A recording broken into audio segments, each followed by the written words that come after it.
भाई आप लोग यही सोच रहे होंगे कि आगे के पार्ट क्यों नहीं आए। मैं आपको पहले ही बता दे रहा हूँ।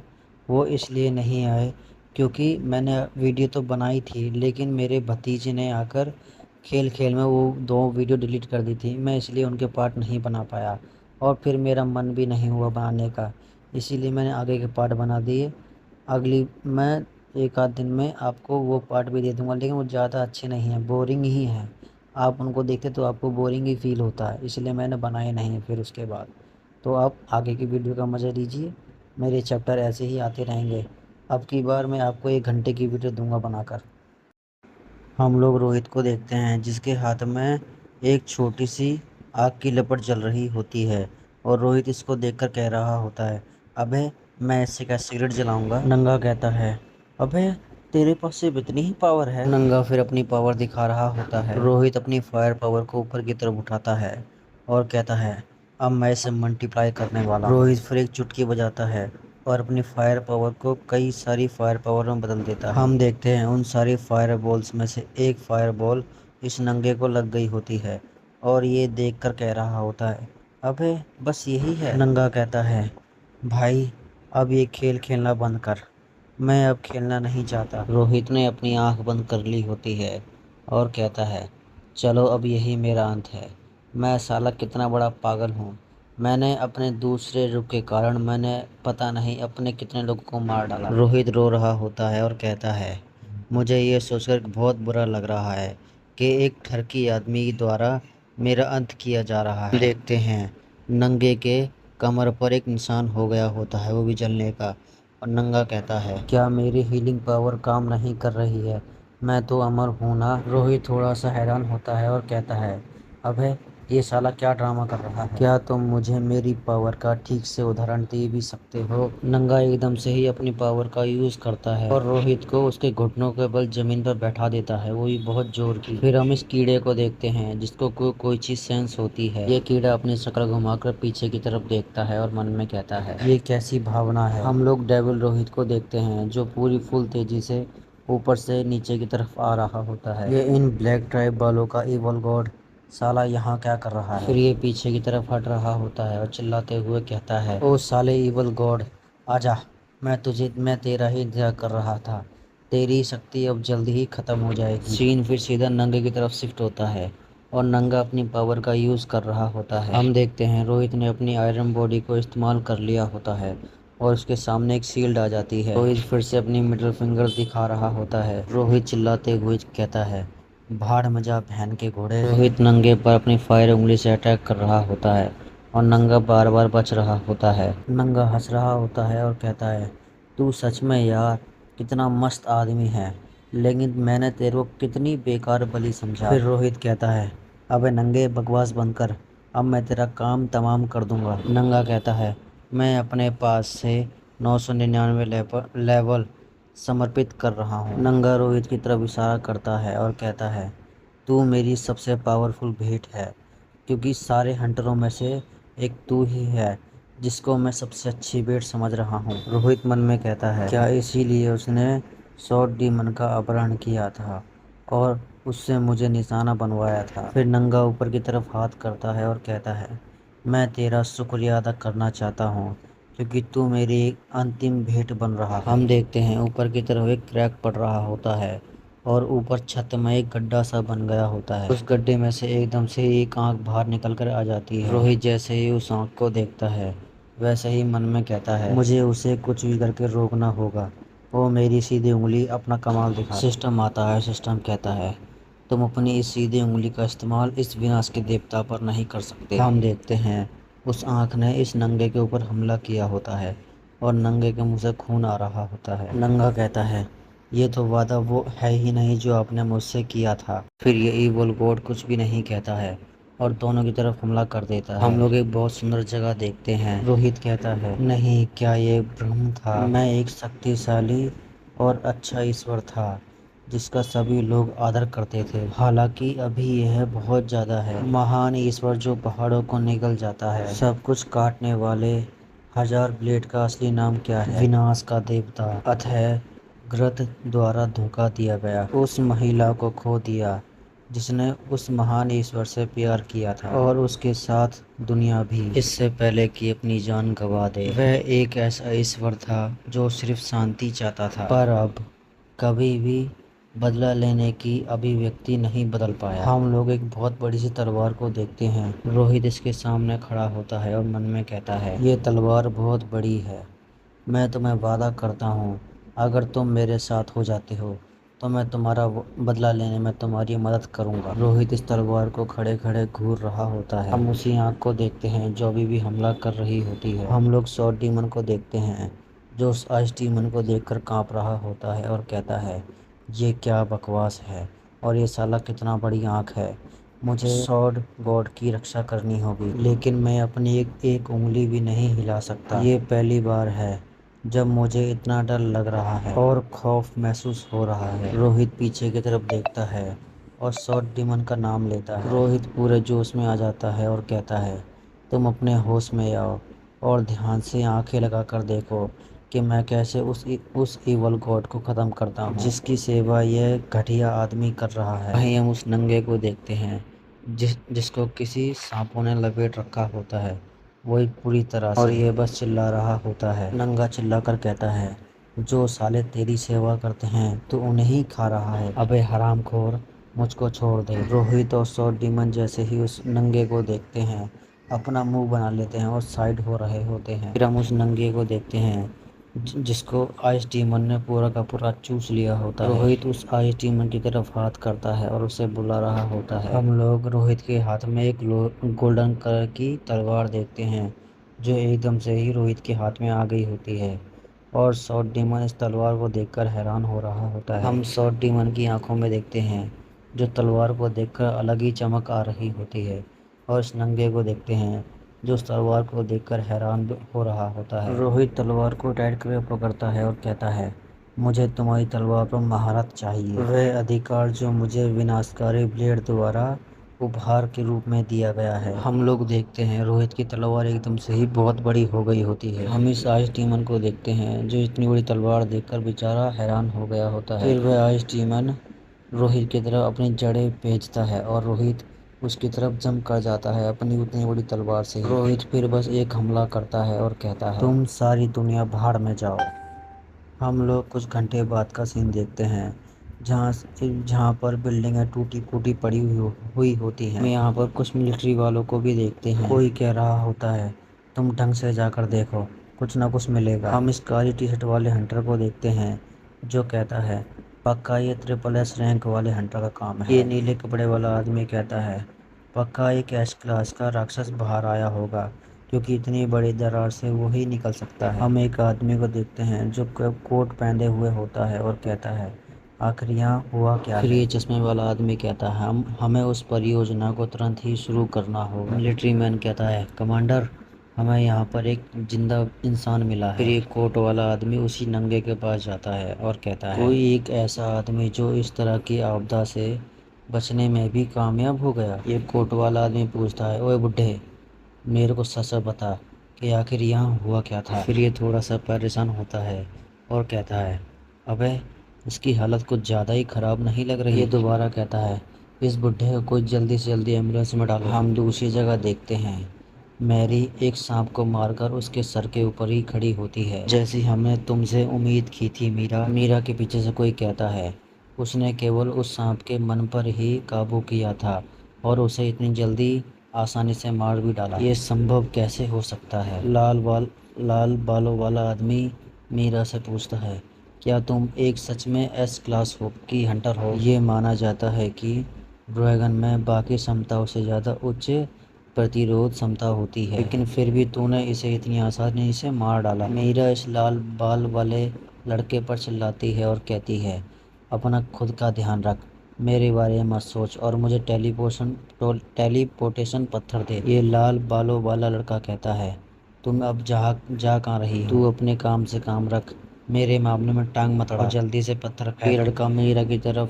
पत्थर फेंकते हुए कहता है, ठीक है, गुस्सा होने की और अपना मुंह सिकोड़ने की कोई ज़रूरत नहीं है। लाल बाल कहता है, तुम्हें इस पत्थर की कीमत पता है ना कि एक टेलीपोर्टेशन पत्थर की कीमत 100 मिलियन वॉन है। तो इसे संभल कर यूज़ करना। मीरा कहती है, अगर तू नर्क में नहीं जाना चाहता तो अपने काम से काम रख। मीरा चिढ़ते हुए कहती है, मुझे बताया गया था कि यहाँ पर एक बहुत बड़ा ड्रैगन है, लेकिन ये तो साला एक छोटा सा ही ड्रैगन निकला, मेरा पूरा समय बर्बाद कर दिया। लाल बाल कहता है, अगर इसकी नाक पर गुस्सा ऐसे ही हमेशा रखा रहा तो ये पक्का हिटलर से कम नहीं है। अबे यार, ये कितनी दुख की बात है, साले मार के ये जाएं, गंदगी हम साफ करें। हम लोग 2 दिन बाद का समय देखते हैं, सीधा रोहित के घर पर। रोहित की भांजी कहती है, अंकल क्या मैं इसे यहीं पर चिपका दूं? रोहित कहता है, नहीं, इसे थोड़ा सा और ऊपर लेके आओ। हाँ हाँ, यहीं चिपकाओ। रोहित कहता है, हाँ, अब कितना अच्छा लग रहा है।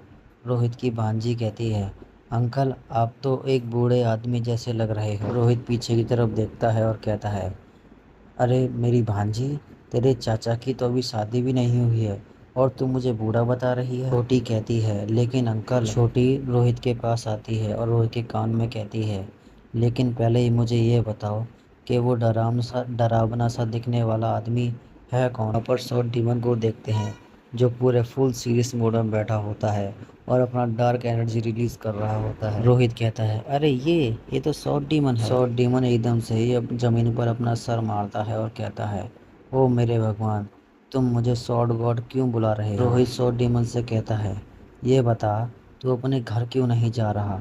और हाँ, मुझे तुझसे एक बात और पूछनी थी, जो मेरे बाथरूम का टूटा हुआ दरवाज़ा था वो तूने सही किया था? रोहित मन में कहता है, अगर मैं इसकी बात करूं तो ये आदमी ऐसा है कि मेरी बिना जानकारी के ही सब चीज़ें ठीक कर देता है। शॉर्ट डीमन कहता है, हाँ मैंने ही वो गेट ठीक किया था। शॉर्ट डीमन अपने आप को होशियारी झाड़ रहा होता है और कहता है, मैं अपना भगवान का घर टूटते हुए नहीं देख सकता। रोहित फिर मन में कहता है, ये साला कुछ और नहीं बस कट्टरपंथी है। रोहित मन में कहता है, ये जो बकवास कर रहा है बस उसे अनदेखा कर दो और साथ में इसे भी। फिर रोहित कहता है, वैसे ये बता, जो मैंने तुझको काम दिया था उसका क्या हुआ? मुझे नहीं लगता कि तू यहाँ से उठकर बाहर भी गया था। साइन गिल्ड के साइन मिटाने के लिए मुझे कहीं बाहर जाने की ज़रूरत ही नहीं है, वो काम किसी और ने कर दिया। रोहित थोड़ा सोचता है और कहता है, अबे ये किस बारे में बात कर रहा है? हंटर एसोसिएशन में कुछ ऐसे लोग हैं जो ये काम करते हैं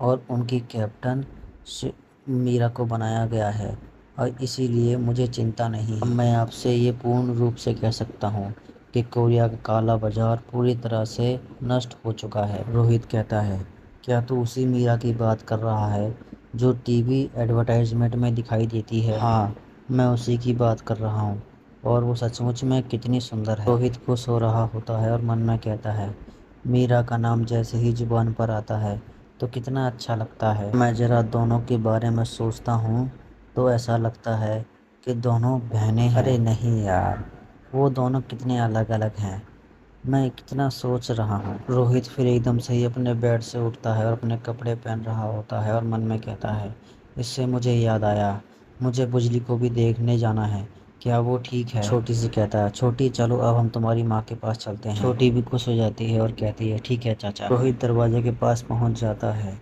और दरवाजे को खोलने ही वाला होता है और फिर मन में कहता है, मुझे बिजली से अस्पताल में जाकर मिलना चाहिए और मेरे पास जो भी चीज़ है मुझे उस चीज़ को इस्तेमाल करके बिजली को ठीक करना चाहिए। रोहित फिर उस आँख वाले दानव को याद करता है और कहता है, क्या ये वही दानव है जिसे मैंने पृथ्वी पर आने से रोक दिया था? क्या तुम मुझसे ये कहना चाहते हो कि ये उसके 100 क्लोनों में से सिर्फ एक था? अगर ये आँख इतनी बड़ी है तो वो रसातल का ड्रैगन कितना बड़ा होगा? निम्न श्रेणी का अच्छा ईश्वर पदोन्नति खोज। 1 अरब बुद्धिमान जीवों को आस्तिक बनाइए। 2 अथवा 10 बुद्धिमान जीवन रूप प्राप्त करें जो विश्वासियों के रूप में एस रैंक या उससे उच्चतर हों। निम्न श्रेणी के दुष्ट ईश्वर की पदोन्नति खोज। 1 अरब से अधिक बुद्धिमान जीवों की हत्या करके बुरे कर्मों का निर्माण करें। 2 या एस रैंक या उससे ऊपर के 10 बुद्धिमान जीवों को मार डालें और उनकी शक्ति चुरा लें। रोहित, क्या आप पदोन्नति के लिए आवेदन स्वीकार करेंगे? रोहित फिर एकदम से हैरान होता है और कहता है, अच्छा भगवान, दुष्ट भगवान, तुम ये कह रहे हो कि मुझे दोनों को ही मारना होगा? रोहित फिर एकदम से चिल्लाकर कहता है, मेरे को ये दोनों काम एक साथ कैसे कर सकता हूँ? ये साला कितना कठिन है। हम लोग लाइटनिंग को देखते हैं जो अपने घुटनों पर बैठी होती है और रोहित से कहती है, क्या मैं आपसे एक मदद मांग सकती हूँ? लाइटनिंग एक क्यूट सा चेहरा बनाती है और कहती है, टीचर प्लीज। रोहित भी खुश होकर कह देता है, डील डन। सिस्टम आता है। सिस्टम कहता है, तुम्हारे ऊपर लाइटनिंग का विश्वास 10% तक बढ़ गया है। हम लोग लाइटनिंग को देखते हैं जो रोहित की बात सुनती है और बहुत ज़्यादा खुश होती है और वहाँ से नाचते गाते हुए जा रही होती है। लाइटनिंग रोहित को अपने एकेडमी लेकर आ गई होती है। रोहित कहता है, क्या तुम्हें अपनी बहन को नहीं लाना चाहिए था मुझे लाने की बजाय? रोहित जैसे ही मीरा के बारे में सोचता है बेचारा बहुत ज़्यादा डर जाता है। रोहित मन में कहता है, मैं ये अनुमान लगा सकता हूँ कि लाइटनिंग का विश्वास मुझ पर 10% यूं ही नहीं बढ़ गया। लाइटनिंग रोहित से कहती है, टीचर आप पे ये सूट बहुत अच्छा लगता है, आप ऐसे कपड़े रोज़ाना क्यों नहीं पहनते हो? रोहित कहता है, क्या करूं, मेरे पास सिर्फ ये एक ही जोड़ी हैं। फिर लाइटनिंग कहती है, मैं आपको और ख़रीद कर दे देती हूँ। बिजली खुश होती है और रोहित को थम्स अप दिखा रही होती है और कहती है, चलो फिर हम आपके लिए एक नया ट्रैक सूट खरीदते हैं और इस दुनिया को दिखाते हैं कि मैं आपके लिए कितनी अच्छी हूँ। रोहित का फिर एकदम से ही मुंह बन जाता है। रोहित ब्लेड और ब्लू के बारे में सोच रहा होता है। मेरे को लगता है ये बिजली भी शॉर्ट डीमन से कम नहीं है। हम लोग जिम ट्रेनर को देखते हैं जिसके पास रोहित और बिजली आ जाते हैं।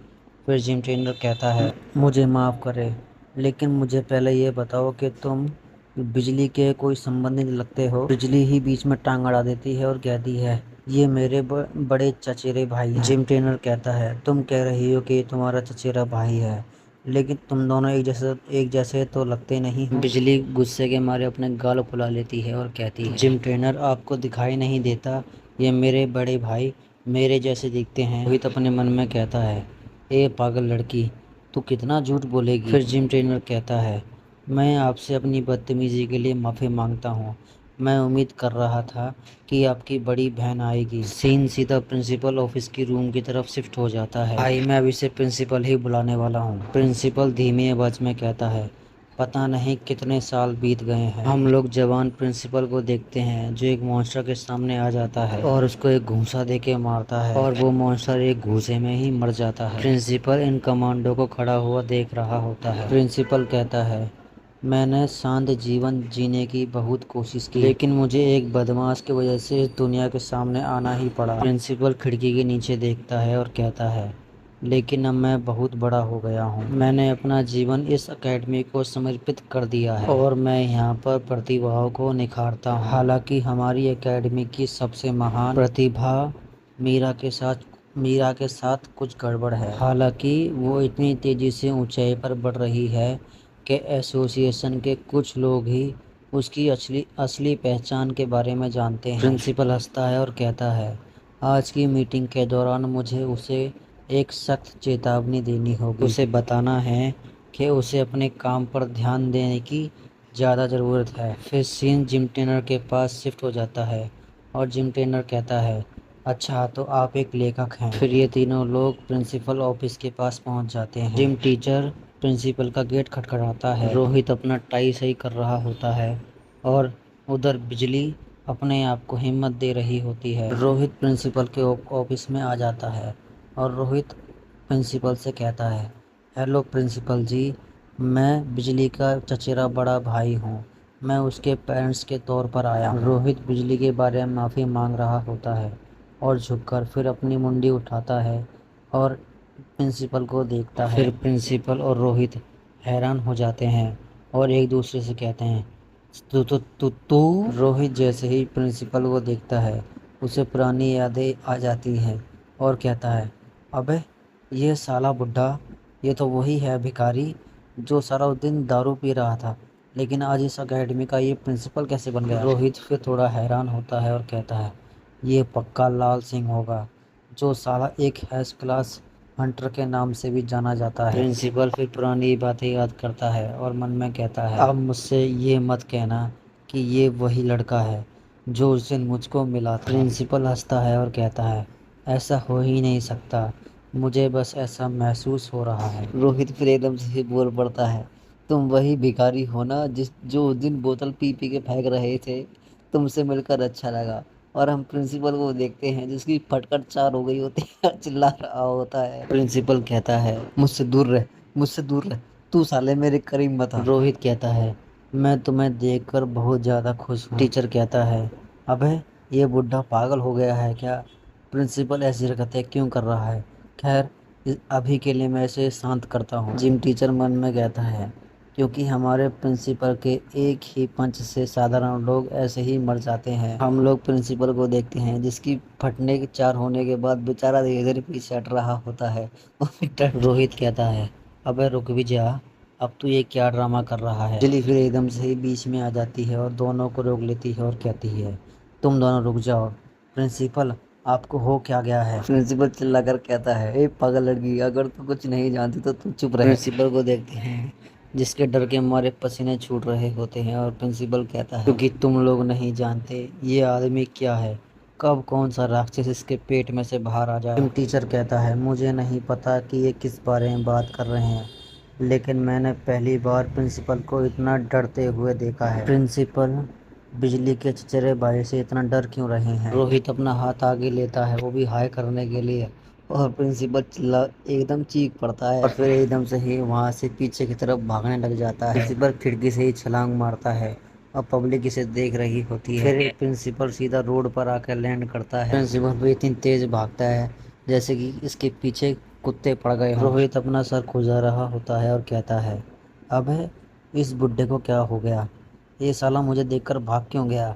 और हम बिजली को देखते हैं जिसको कुछ समझ में ही नहीं आ रहा होता है। जिम टीचर कहता है रोहित से अगर आप लोग मेरे प्रिंसिपल की हरकतों से हैरान हो गए हैं तो मैं आपसे उसके लिए माफ़ी मांगता हूँ। जिम टीचर कहता है ऐसा लगता है कि जब उन्हें पिछली बार बचाया गया था लोगों के द्वारा तब से ही उन्हें ये बीमारी हो गई है। अरे भाई ये मानसिक बीमारी की बात कर रहा है, लेकिन हमें तो पता है ना कि वो उसे डर कर क्यों भाग गया। प्रिंसिपल को देखते हैं जो वापस आ गया होता है अपने रूम में और बैठकर चाय पी रहा होता है, वो भी फटे हुए कपड़ों में। हम लोग बिजली को देखते हैं जिसके मुंह में पानी आ रहा होता है, वो भी इन बिस्कुटों को देखकर, और रोहित को कहती है ओपा क्या आप भी इन बिस्कुटों में से कुछ खाना चाहेंगे? बिजली रोहित को ये खाने के लिए कह रही होती है, वो भी बार बार, लेकिन रोहित मना कर देता है और कहता है तुम ही खा लो। रोहित प्रिंसिपल की तरफ देखता है और कहता है अबे ये साला मुझे इन्हें से घूरे जा रहा है, मुझे क्या खा के मानेगा ये? रोहित जैसे ही उस बिस्कुट को खाता है रोहित को भी ये बिस्कुट बहुत पसंद आता है। लोग प्रिंसिपल को देखते हैं जो रोहित को घूर कर देख रहा होता है। रोहित मन में कहता है लेकिन पहले मुझे कोई ये बताओ कि ये बुढ़ा मुझे इतनी देर से घूर क्यों रहा है? अबे मैं बिस्कुट खा रहा हूँ क्या इस वजह से? चलो छोड़ो जाने दो। रोहित अपनी जगह से खड़ा होता है और रोहित कहता है सर क्या आप मुझसे कुछ बातचीत करना चाहते हैं? अगर आपको कोई ज़रूरी बातचीत करनी है तो चलिए हम प्राइवेट स्पेस में चलते हैं। प्रिंसिपल को देखते हैं जो रोहित को खड़ा होते हुए देखकर घबरा जाता है और कांप रहा होता है। प्रिंसिपल मना करते हुए कहता है अरे नहीं नहीं मुझे कोई बात नहीं करनी। प्रिंसिपल हंसता है और रोहित को बैठने के लिए कहता है। हम लोग बिजली और रोहित को देखते हैं जो प्रिंसिपल की बात सुनकर हैरान हो गए होते हैं और दोनों ने एकदम से ही प्रिंसिपल की तरफ शकल कर दी होती है। जिम ट्रेनर एकदम से ही खांसता है। जिम टीचर की सारी बकवास ख़त्म हो गई होती है। फिर रोहित कहता है अगर आपकी जो बातें थी वो सब ख़त्म हो गई तो मैं अब यहाँ से चलना चाहूँगा। जिम टीचर भी कह देता है बिल्कुल बिल्कुल, लेकिन प्रिंसिपल खड़ा होता है और कहता है नहीं रुको। फिर ये तीनों जने प्रिंसिपल की तरफ घूम कर देखते हैं और प्रिंसिपल कहता है मैं तुम्हें ऐसे नहीं जाने दे सकता। रोहित कहता है माफ़ करो लेकिन मैं कुछ समझा नहीं।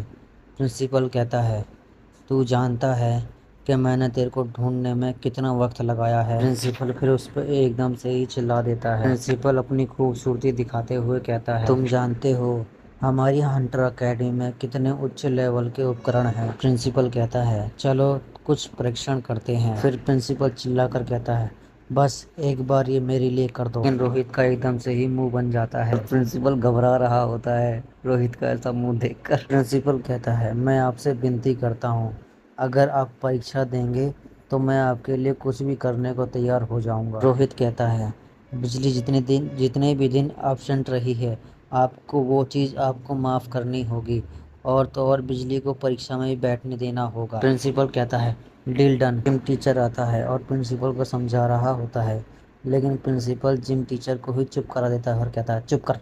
अबे साले, तू नहीं जानता मैंने इस मौके के लिए इंतज़ार कितना किया है। प्रिंसिपल फिर एक जगह आ जाता है और कहता है, प्रिंसिपल कहता है बस ये तुम्हारे लिए एक बार होगा, इसीलिए इसे महत्वपूर्ण समझना। हम डॉक्टर सोनिया को देखते हैं जो रोहित की रिजल्ट चेक करते हुए कहती है ये तो बस एक जी रैंक का है, इसमें महत्वपूर्ण है क्या। प्रिंसिपल फिर से फूल को याद करता है और कहता है कुछ ऐसी चीज़ जिसे तुम इमेजिन भी नहीं कर सकती। भाई मैं आपको साफ साफ कह देता हूँ, ये सिर्फ एक माना बॉल है जो लोगों का माना चेक करती है और कुछ नहीं। में ज़्यादा माना होता है उसी रैंक पर ये उसको दिखाती है।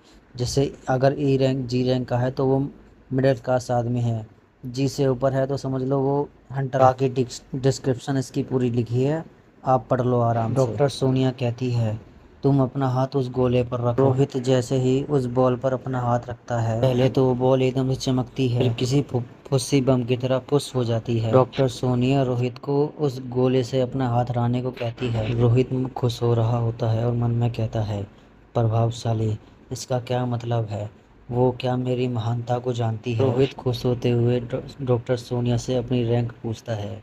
फिर डॉक्टर सोनिया बताती है ज़्यादा कुछ नहीं, बस तुम्हारी जी रैंक आई है। बेचारा रोहित जैसे ही ये बात सुनता है, बेचारे के दिल के अरमान सारे टूट जाते हैं, पत्थर बन के पूरा का पूरा टूट जाता है। प्रिंसिपल डॉक्टर सोनिया से कहता है तुम्हें पक्का यकीन है ना ये मशीन में कुछ गड़बड़ नहीं है। रोहित बिजली से पूछता है मुझे ये बताओ क्या ये दोनों एक दूसरे को जानते हैं। प्रिंसिपल डॉक्टर से लड़ने के बाद फिर धीरे आवाज में कहता है ये अजीब है, लेकिन फिर उसने उस दिन ऐसा कैसे किया था। प्रिंसिपल को फिर एकदम से ही कुछ याद आता है और प्रिंसिपल कहता है एक मिनट रुको, ये उस दिन बेहोश हो गया था ना, तो इसका मतलब। प्रिंसिपल खुश होता है और नाइटमेयर फूल के बारे में सोच रहा होता है और कहता है वे अवश्य ऐसा व्यक्ति है, जब वो सोता है तो उसका फूल जाग जाता है और उसके पेट पे से बाहर आ जाता है। प्रिंसिपल की आंखें फिर चमक रही होती हैं और प्रिंसिपल कहता है यदि ऐसा है तो क्यों ना मैं ही उसे सुला दूं। प्रिंसिपल फाइट के लिए तैयार होता है और रोहित यहाँ से जा रहा होता है। फिर प्रिंसिपल कहता है नहीं, मैं तुम्हें यहाँ से ऐसे नहीं जाने दूंगा। रोहित चिढ़ जाता है और कहता है बुड्ढे अब तेरे को क्या हो गया। फिर प्रिंसिपल कहता है मुझे तू अपना हुनर दिखा। प्रिंसिपल कहता है ऐसी ऐरी गैरी मशीन से कुछ भी नहीं होता है। हम डॉक्टर सोनिया को देखते हैं जो ये बात सुनकर बहुत ज़्यादा गुस्सा हो गई होती है और अपना ऑरा रिलीज़ कर रही होती है। रोहित कहता है उदास मन से देख मुझे इससे कोई फ़ायदा तो होने वाला नहीं, तो मैं तुझसे क्यों लड़ूं। रोहित फिर इन दोनों के बारे में सोचता है और कहता है इन दोनों ने मेरे साथ लड़ाई की थी, फिर ये दोनों एक बार में ही मेरे फॉलोवर बन गए थे। रोहित प्रिंसिपल को देखता है और मन में कहता है अगर मैं इस एस रैंक के बूढ़े आदमी को हरा दूं तो ये भी मेरे फॉलोवर बन जाएगा, फिर तो मैं लेवल अप कर सकता हूँ। एकदम से ही रोहित भी फाइट के लिए तैयार हो जाता है और कहता है तो चल बता अब कहाँ फाइट करनी है। रोहित की बात सुनकर ये तीनों हैरान होते हैं और ये तीनों रोहित को देख रहे होते हैं। प्रिंसिपल भी खुश हो जाता है और कहता है बढ़िया, तो चलो अब हम सब रिस्पेरियंस रूम में चलते हैं। हम लोग जिम ट्रेनर को देखते हैं जो एकदम से नाराज़ हो जाता है और वो अपनी बॉडी का ऑरा रिलीज़ कर रहा होता है और कहता है मैं भी फाइट करूँगा। कोरिया के सबसे महान व्यक्ति हमारे प्रिंसिपल। मुझे नहीं लगता कि ऐसी स्थिति में लड़ना उचित होगा।